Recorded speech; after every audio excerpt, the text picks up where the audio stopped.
La différence, c'est que nous avons été moins surpris, nous avons beaucoup préparé. On a un temps de retard depuis le début. On a en gros, 15 jours de retard. Et ces 15 jours, on ne les rattrapera pas. Cet homme s'appelle Fang Bin. Ses vidéos sont suivies par des milliers d'internautes. Il dénonce les médias d'État qui ne montrent pas la détresse dans les hôpitaux. Il y a 3 jours, il filme un fils en pleurs devant l'agonie de son père. C'est qui ? C'est mon père. C'est mon père. Il n'arrive plus à respirer. Ce qu'on nous montre pas, en fait, c'est le nombre de morts qui sont beaucoup plus importants, évidemment, que les statistiques ne le montrent, parce qu'il y a beaucoup de corps qui vont de l'hôpital directement au crématorium sans être enregistrés, des cadavres qui vont des familles jusque dans le crématorium et ils sont pas enregistrés non plus. On sait même pas s'ils étaient contaminés ou pas. Donc tout ça est très flottant dans les statistiques qu'on veut nous montrer. Le géant du web chinois Tencent a-t-il accidentellement divulgué les vraies statistiques sur le coronavirus? C'est comme ça qu'on nous vend ces chiffres. Regardez si c'est vrai. C'est vraiment terrifiant. Ce n'est resté que quelques minutes selon les témoins, mais ça affiche 24 589 morts. Autant vous dire qu'on est très loin des 300 et quelques officiels. Il était devenu un héros en Chine et sa mort attise la colère contre Pékin. Ce médecin vient de succomber au coronavirus. En décembre, il avait été l'un des premiers à alerter en vain sur l'épidémie. On met pendant une quatorzaine, on met les personnes à l'abri. Elles viennent de Wuhan, du centre de l'épidémie épouvantable qui va tuer tout le monde. Et on les met 14 jours ensemble, ils sortent tous guéris. Mulhouse, 2000 personnes vont répandre le... Ils ne sont pas guéris, ils n'étaient pas malades. Ils n'étatent pas infectés. Et ben alors, donc ça veut dire qu'ils n'ont pas contracté la maladie, mais ils n'ont pas été guéris. Donc ça veut dire que dans un endroit...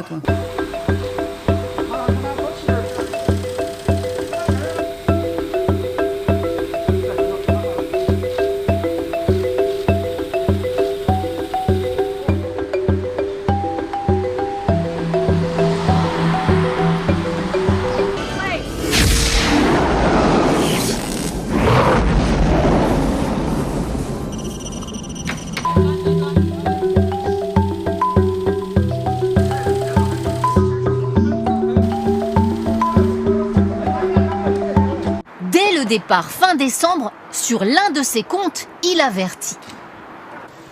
Lavez-vous les mains, portez des masques et des gants. Mais il reçoit des autorités cette lettre de réprimande. Il est accusé de diffuser des messages irresponsables et faux sur Internet. Je trouve qu'on est quand même dans un... Qu'est-ce que je vais dire? Dans un système de précaution qui me semble quand même absolument drastique. Et un petit peu exagéré. The community-based efforts are part of the Chinese government's focus during the epidemic.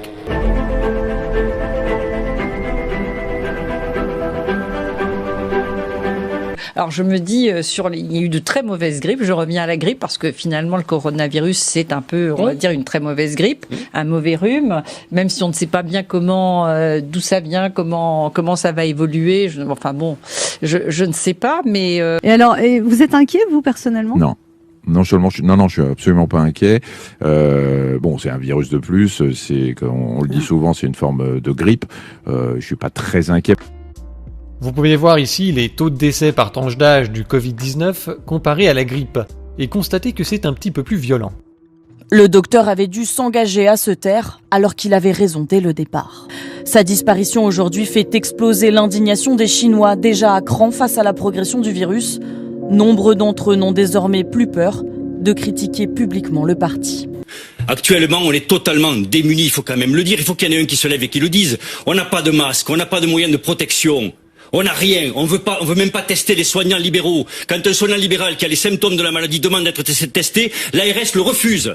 Il y a un ministre de la Santé qui est robuste et compétent et qui explique bien les choses, Olivier Ferrand, oui. Et je vous annonce qu'il n'y a ce soir plus aucun malade hospitalisé en France. Le dernier patient qui était hospitalisé à Lyon est guéri, n'est plus contagieux et a pu rentrer chez lui. Regardez cette carte, on voit clairement que des patients atteints du Covid-19 sont désormais hospitalisés partout en France. Paris, Amiens, Annecy, Lille, Brest, Nantes, Dijon. Les mesures s'intensifient, tous les rassemblements de plus de 5000 personnes sont annulés. Le salon de l'agriculture plie bagage, 26 000 élèves touchés par des fermetures d'écoles. Vous avez déclaré que si nous passions au stade 3, eh bien nous ne fermerions pas les écoles d'une façon automatique. Oui, parce que depuis le début de l'épidémie, du risque d'épidémie, nous savons que si nous devions passer au stade 3, ce n'est pas la bonne stratégie que de tout fermer. Vous avez vu d'autres pays ou d'autres régions qui ont tout fermé.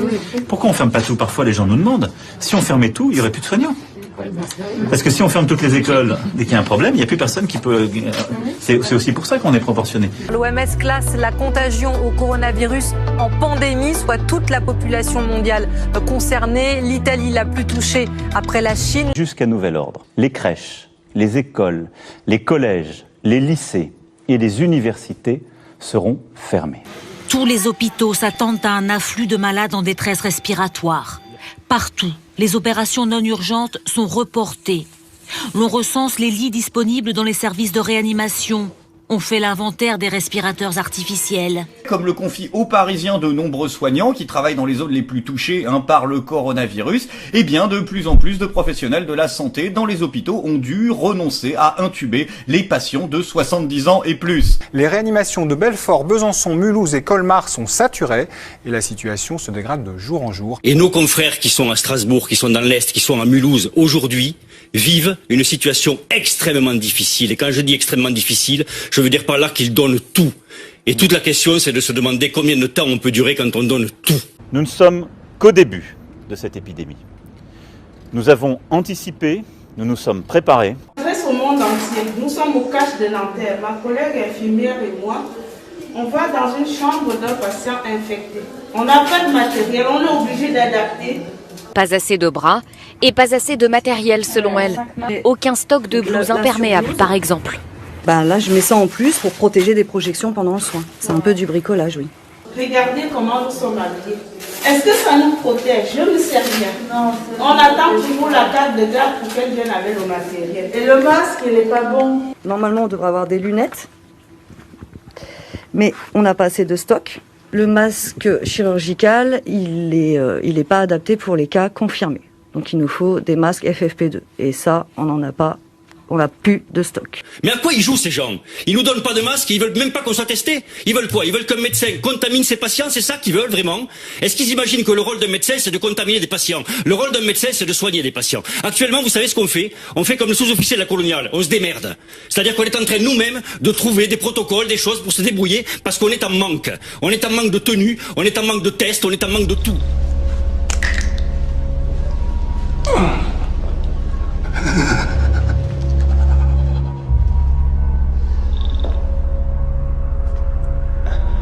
J'ai toujours adoré ces petits moments de calme.